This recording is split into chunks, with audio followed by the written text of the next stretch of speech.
And next up, make some noise for Sha Cage. For you, J. Otis. And for every little brown girl who's ever been told that she is ugly. You look them dead in the eye and you say, "Yo mama." 2, blue ribbons on twisted ponytail dangle over left arm. Blue ribbons on twisted ponytail dangle over left sandalwood arm. Mother sits and rocks baby girl to sleep, rocked in Sunday morning's paper. Been sleeping a lot lately, since Saturday to be exact. It's now Monday. Who's gonna write their story?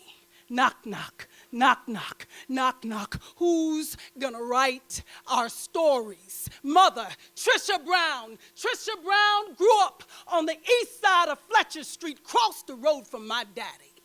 She worked at Big Ollie's. 3 years this coming September. She liked it. But her customers liked it more, I'm sure. See, the spot opened at 6. She was there at 5:33 every day, except Sundays, of course, because those were church days. And she wasn't going to miss Reverend Ford's sermon for none.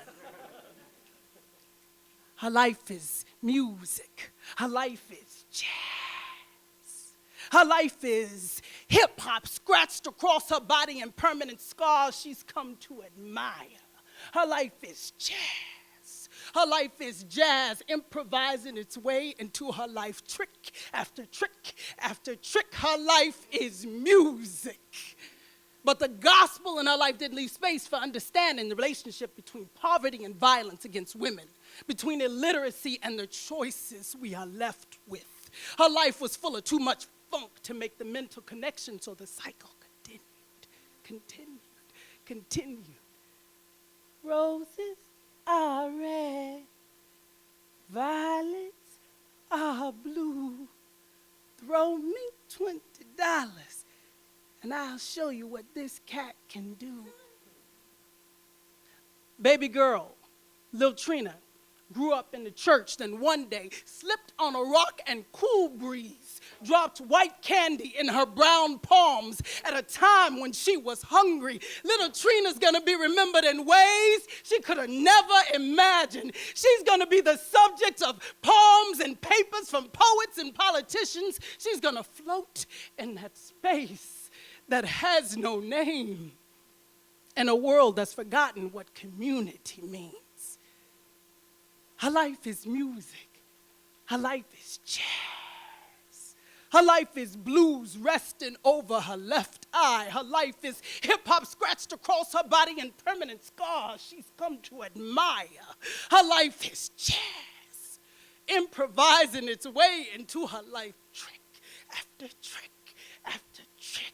But the gospel in her life didn't leave space for understanding the relationship between poverty and violence against women, between illiteracy and the choices we are left with.